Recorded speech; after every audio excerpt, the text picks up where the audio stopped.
Hello there, in today's video we're going to follow a shoot, right from being out in the field where things don't quite go according to plan, right through to the final print. And we'll look at some advanced editing techniques that we can use to potentially raise our average image up to something that's most definitely worth printing. So, let's go.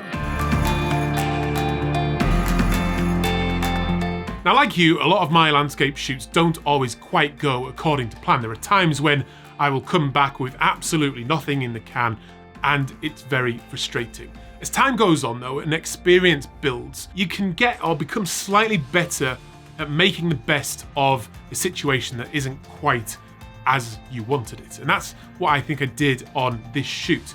And that's through the use of just a bit of perseverance in the field and just taking the image anyway, but also then using some advanced editing techniques. We'll start off by going out into the field, seeing the shot being taken, and then we'll get back into Lightroom and have a look at what we need to do before printing the image at the end.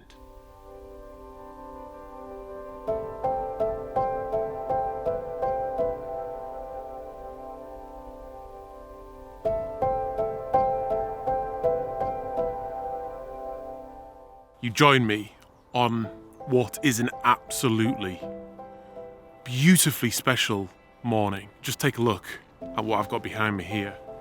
Just a fantastic location. And it is testament to the fact that scouting and spending time out in the landscape is just going to 100% benefit your landscape photography. I'm so excited about this location. And it's shaping up to be the type of morning that is going to perfectly suit this spot. Now what I've got is this marsh. It's a very clear morning, so the great photography conditions are going to be they're probably only going to last for a few minutes.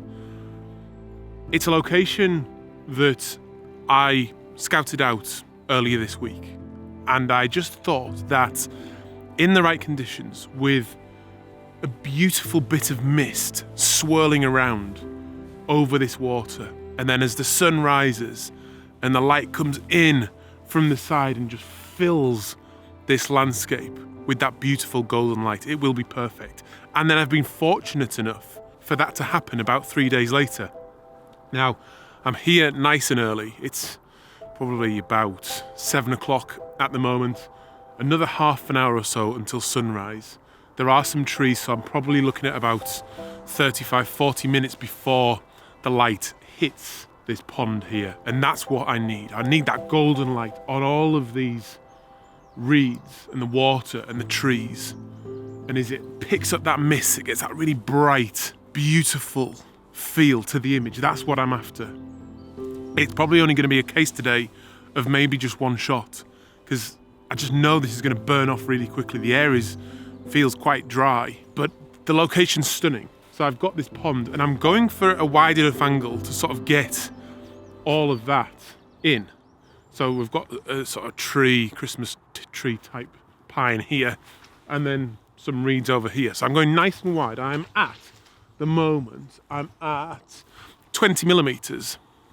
And that's giving me a nice angle to the little tree that's just there, and then I'm getting that sort of taller tree over there on the left-hand side of the frame. Rule of thirds is positioned just probably along the top of the tree line behind me there, and then I've just got the shape of these reeds in the water kind of working its way around, leading us in from each side of the image. And it's just a fantastic moment. What a fantastic location. As I arrived, I saw a couple of deer. There's birds singing everywhere. But already, that mist is starting to clear. I have already captured a shot, but it didn't have the light on the land. So it may be that it doesn't work. I mean, you can still see it a little bit. So it's quite nice. So it's just a case of waiting for the conditions. I'm at f16 at the moment. I'm sort of just adjusting the shutter speed as the day starts to brighten up. I'm at about 2.5 seconds there now. ISO 100, f16 to get everything in the foreground in focus. There's some lovely water droplets gathering on the spider webs, and that just looks absolutely beautiful in the foreground. That mist is clearing really quickly though, so I want the sun to come up to capture this shot. It's a sort of shot I think it's just gonna be one shot today, then we might go home, post-process it, and then print it, because I'm excited about the location. Right, so I'm just gonna enjoy this moment, and then we'll come back if the conditions are right.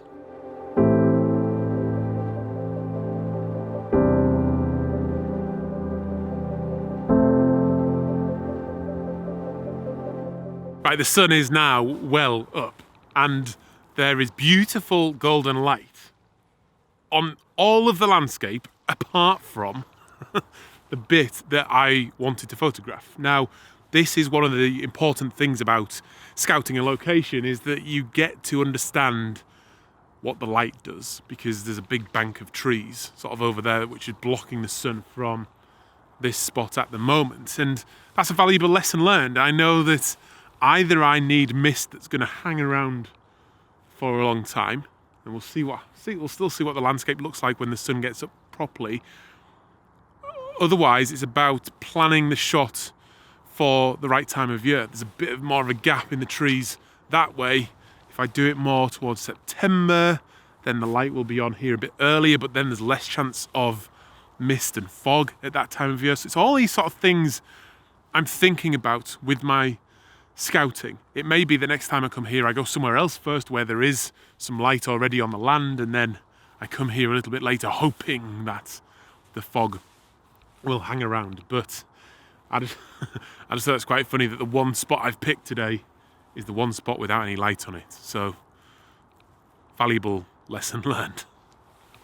Right, we're back into the office. Let's get straight into Lightroom and look at these pictures. It doesn't matter if you're not using Lightroom, this applies to most good photo editors, right? These are the two pictures. And essentially what I was after was a combination of these two pictures. I prefer, with this more wide angle one, I prefer that composition, and I love the light in it, but I wanted the mist in that shot, and it's not. So it's a kind of combination between that and that, which is what I'm looking for in the end. But this here is the image that we're going to print. I kind of went for a slightly tighter angle to fill the frame more with that mist, and I think it's still pretty effective.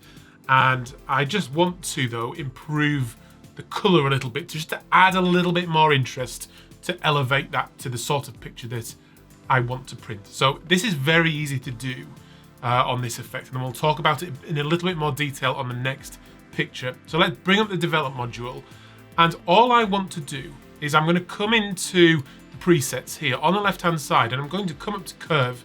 So I'm going to go with cross process.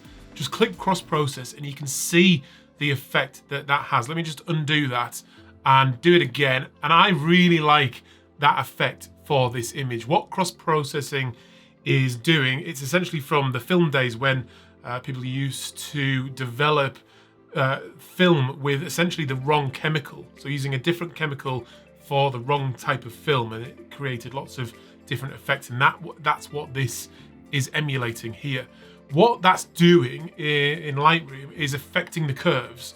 If we come down to the green curve here, you can see it's applying a slight curve to the green, same to the red, and then a slightly different line on the blue there, and that's overall creating the effect.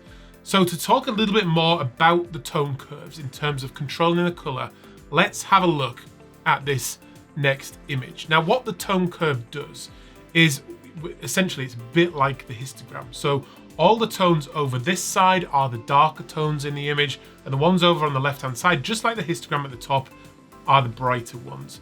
If we were to drag down on the curve here, it would adjust the shadows, and it's going to do the same with the highlights at this end. Before we get into that though, I think it's important to understand how color works in photography.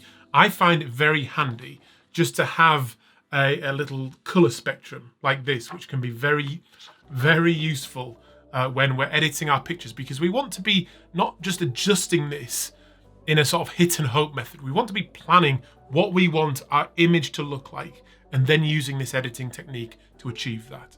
So looking at this wheel here, what essentially happens is, say if you have blue in your image, and then we come back over to the line here, if we were to pull the blue out of that image, what would happen is it would move from the blue, the colours would move from the blue area to the opposite end. So we'd go from blue more over to the yellow and green. Let's have a look at that here.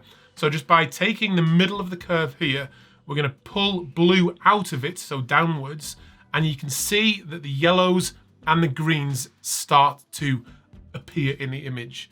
It's the same, let's just reset that. It's the same if we go into the red. So if we have red here, if you've got red in your image and you pull red out, it will start to move towards the sort of aqua and green colours. Let's have a look at that. Let's take the red curve here and drag red out of it, and you can start to see those aquas, bits of green and bits of blue starting to increase as we've gone from the red down towards this area. Obviously, if you put more red in, it's going to add more red in, but that's essentially how those curves are working. So for this image, what I think will work nicely is I like the blues in the shadow areas here, where I've used a circular polarizer just to cut a little bit of that reflection out. So let's just very simply go over to the blue here. And I want to work in the shadows because this area is quite shadowy. So I'm going to start off by just creating a point down in the shadow area of the blue, and then just put in some blue to that area. And I think that starts to look really nice because we get more blue in this area here. But it's also added quite a lot of blue to the sky. Now you might want that, but in this case, I don't. So I can take the curve up towards the highlights here. You can see the blues in the highlights, and then just drag that down. So as I drag that down, it starts to put those oranges and yellows back in. If we look back at here, pull the blues out, and it moves back towards orange and yellow. So I'm just going to keep doing that, pull a bit more blue out, and then we're left with an image like that. Now I think that looks really, really nice. You can achieve a very similar effect using split toning. I just think it's much more powerful, more advanced, and then probably easier once you get your head around it to use the curves. Because if you were doing split toning, you'd have to add in yellow rather than just removing blue. So I think now that image looks really quite nice, more interesting than it was before we used that tone curve. And it gives that slightly different effect to what was otherwise an image that was less than perfect. Anyway, let's go back to the first image. I'm really happy with that now. I'm just going to go ahead and print that. When I print, I add in a little bit of brightness to compensate for the fact that there's no backlight on our paper, and then that usually works out as a really nice print. So I'm going to go ahead, print that image, and see how it turns out.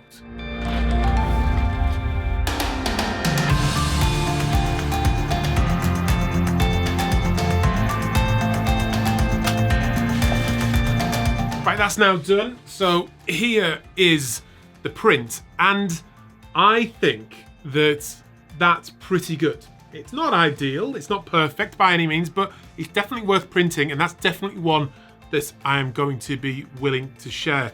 I'm just so pleased that I persevered, because I could have so easily just written that off as a shot that I didn't want to do anything with, because I wanted a little bit more, and that's something I can chase on another day. But I'm glad I persevered. I'm glad I've applied those editing techniques, and I'm very, very glad that I've printed it. I really love the detail. The reeds look good. Those cobwebs with that moisture on look nice.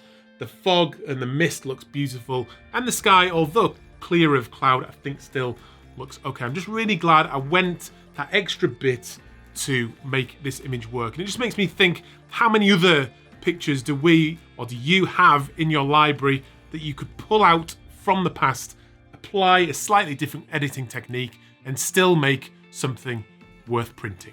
Hi there, just one more thing before we go today. I just wanted to let you know very quickly about the Raw Room. It's an online learning platform that I've created, and it contains already over 55 high quality video tutorials to help you out with your photography.